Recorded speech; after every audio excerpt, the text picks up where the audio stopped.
Hey there, everyone. So today I wanted to talk about a pen that has really always been fascinating to me, and it's been out a long time, but I don't know how many are left of it. It was a sort of a little addition that they made, and it's the Aurora 88 Anniversario flexible nib, and it's a 14 karat nib, and they came out with this in 2017, and they were doing 188 of each color every month, if you weren't aware of that. And it's an interesting pen. They were attempting to do a resurge of a flexible vintage style nib. Now, they made a claim. I watched several review videos, and Mr. Stephen Brown made me aware of this when I watched his back before I got this pen, and is that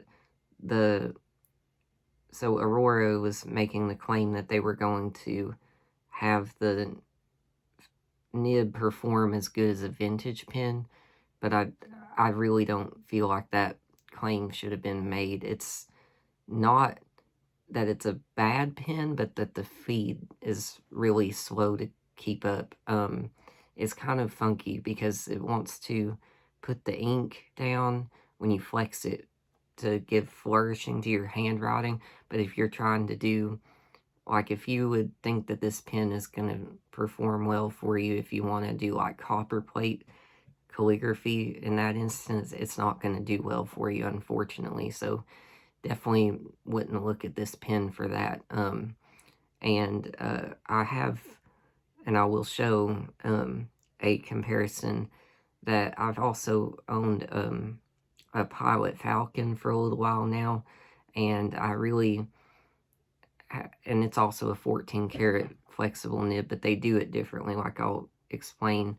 But even that one, I feel like opens, well, I think that this one, because it's a fine nib, it gives you a good variation of the writing. But if you had like the soft medium on the Pilot Falcon, it seems to just give you the ink more readily. This one the Aurora tends to railroad quite a bit, unfortunately. Because I tested it with, the other day, I inked it with like 3 different inks before I wanted to come to the conclusion and make this video for you guys, but it just tends to railroad quite often.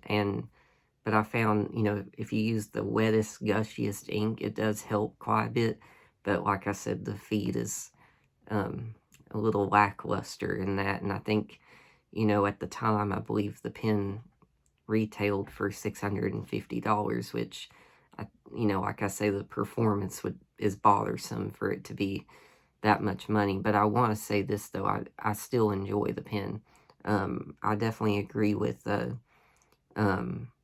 other reviewer, Aiden, because he was saying, it's great for like daily use. I really like it for that. I would write letters and stuff down a lot with it, and I like how you can just add that small bit of pressure. The tines open up fairly easy, and you don't have to bear down on it like you would like a Noodler's Creeper or Noodler's Ahab or something, which I've had both. Still a good pen, but the gold nib feels really good in that sense. But, and as well, one other point I want to make is, your taste will be different, of course, obviously. Before he left his YouTube channel, unfortunately, because I hate that he's gone, but life. But Mr. Matt from Pen Habits said that he found this nib to be unpleasant in his taste, and I understand that. I respect his opinion, and I always do. But I've got to say, though, for me, I had another Aurora, which I'll show it so I could compare the nib here in a minute when I go down to the paper. But I'm okay with the amount of feedback. It just reminds me of using a nice sharp pencil or something, and I'm okay with that. But anyway, so before I move on to the box, and so it's, they did it in 2017, and let's see if there's anything. nothing much there that was. And then you have the inner sleeve, and then you've got their box here, and then it just comes down like that. And it's like nice faux leather thing, which is really nice. And then the pin was like that. And then they give you Aurora Black next to it, which is great. And let me see if there's anything. Oh, okay. Well, I do have the slip, so I can tell you when I got it, so that's good. Maybe. There we go. Let's see.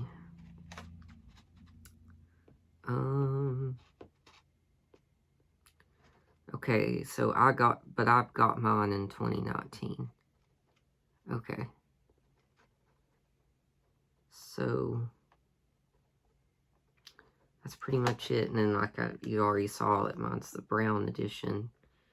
Okay, so the normal price was $6.50, I believe. But then when I got it,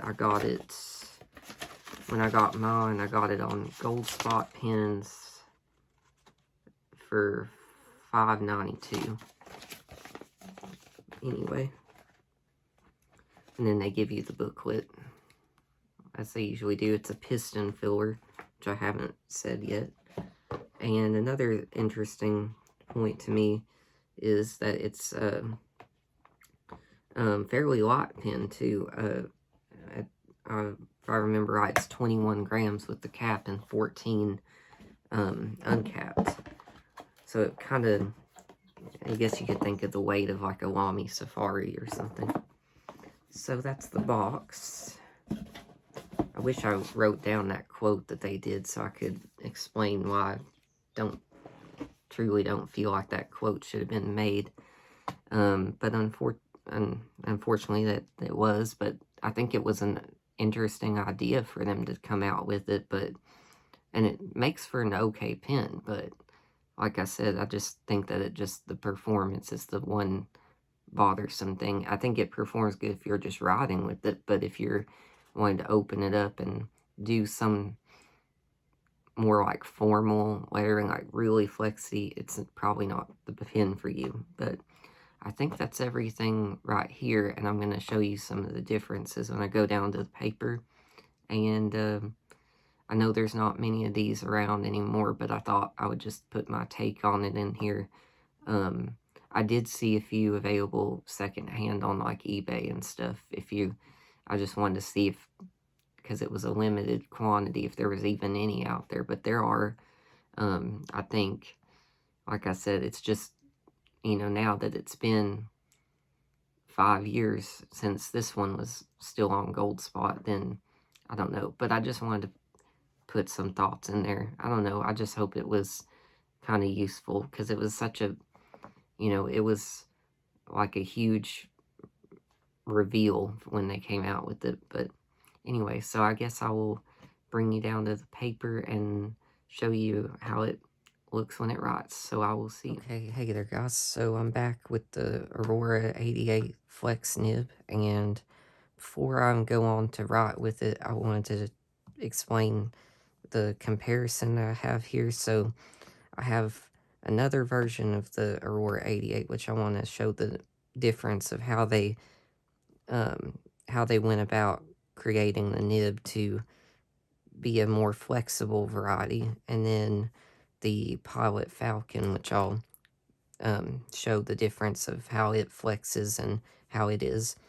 So with the Anniversario one, and then this is another Aurora 88, but this is with their traditional nib.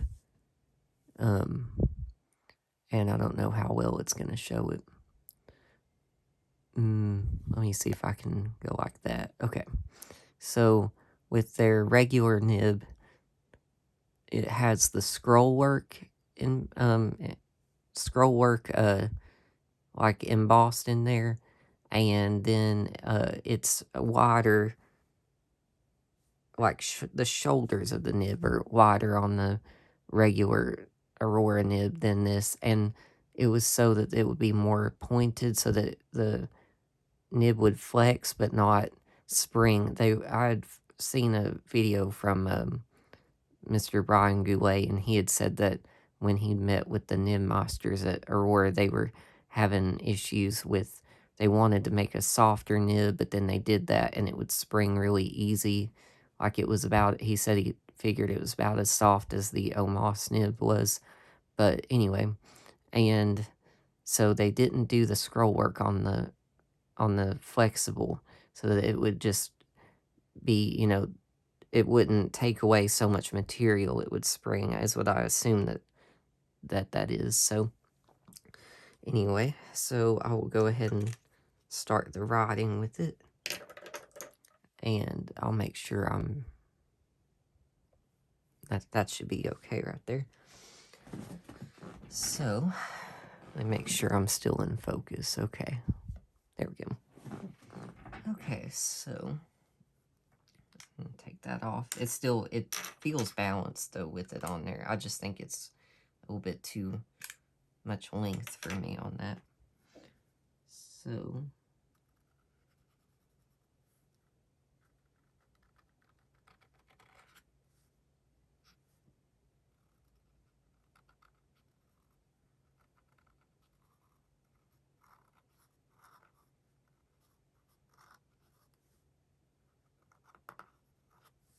the Aurora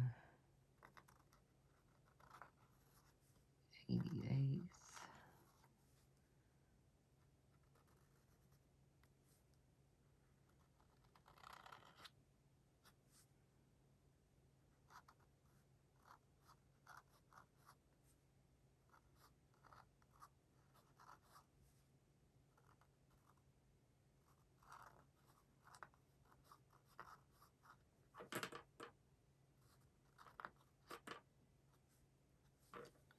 Aurora 88th Anniversario. Flexible. 14 carats. Okay. And the ink today. And this is the ink I've found works really well. I've got this and Sheen Machine, and they both seem to work. They're from KWZ ink. It's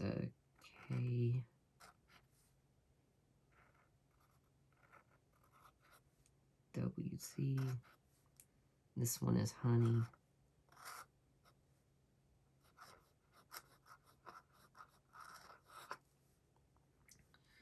And so that's that part.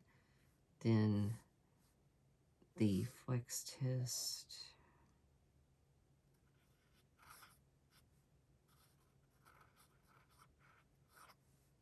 So I'm just gonna do some lines. That's no pressure. I'm gonna start slowly applying pressure.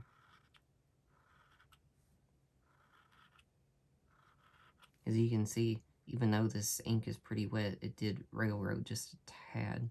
Oh, and I did forget that the regular size of the nib is fine. And so I'll just kind of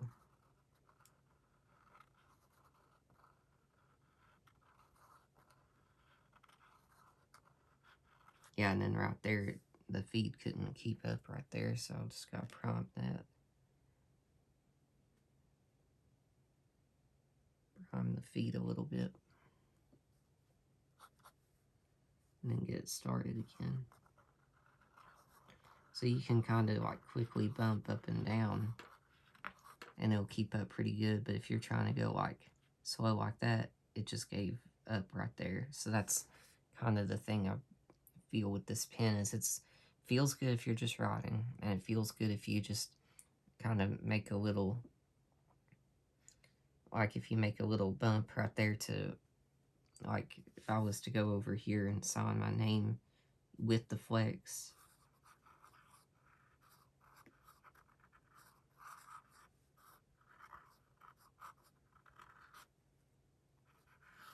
And it will do fine on that, but it's just simply that you go to press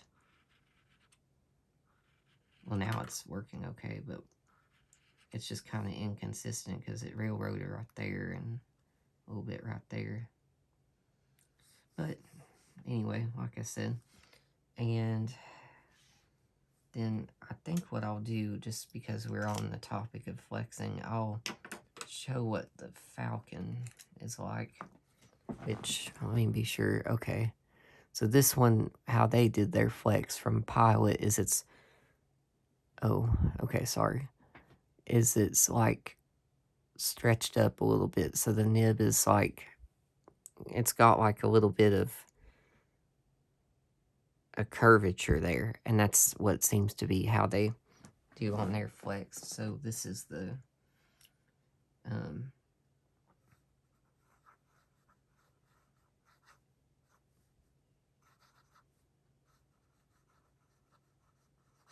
soft broad Falcon.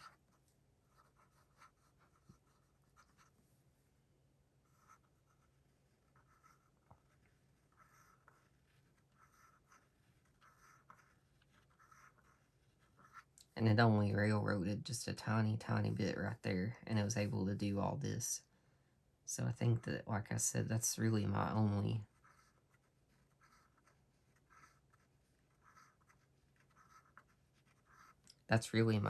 gripe with the Aurora, because I still like it and use it, but it's just you kind of have to know what you're getting, and you're kind of just getting a daily rider that's will give you the ability to add like flourish to a signature, perhaps, or whatever, but it's just not going to be as nice as. So it'd be more like, truly, this would be more of a semi-flex nib, I would say, than it would be like a vintage flex, and I really don't think they should have made that claim. Sorry. Anyway, so I'll go on with the rest of this. And, okay, it's still going. So we've done that. And then the smear test.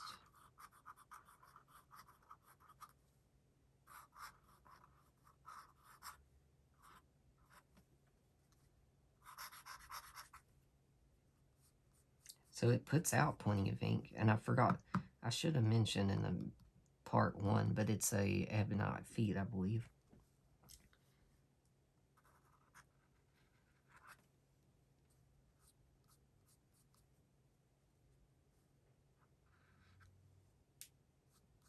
So yeah, it does plenty well with that. And then, let me make sure.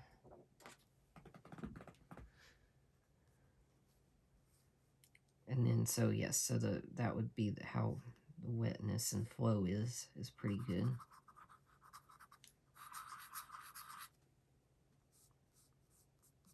And I should have said as well, this is Rhodia 80 gram for today. And then, if it will reverse right, I don't think it will do good, but I'll just check. Well, you get like an extra fine, but you're basically picking up paper at that point. Because that feels not bad, but yeah, so it does have good feedback.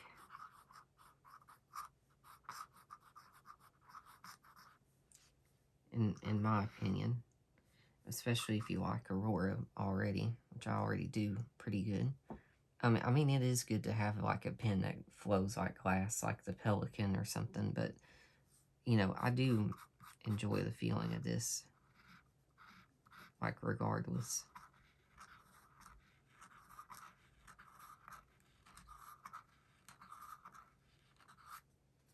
So yeah, it did a couple times there, but anyway. And I guess the last thing is we'll just see how the nib keeps up, just testing with the Pure Gustafson test.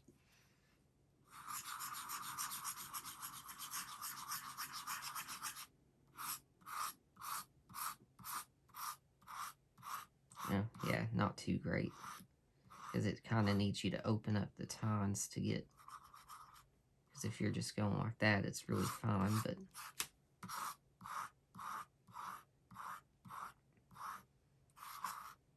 But anyway, guys, I appreciate your time so much. I know that's not really a pen that's out as much, but I thought, it was such an interesting pen when it came out that I had to have one, and I do enjoy it to that extent. So, but like I said, I just feel like I wish they didn't make that claim of it being a vintage flex. You're just not going to get that. I have a vintage maybe Todd Swan and a vintage wall, and they both open up way more than this one does. And even with this Falcon, it opened up quite well. So it just is what it is. I still think it was an interesting pen for them to do and everything. So I really appreciate it, and I will see you guys when I get the time again, and I really hope that you guys have a good one.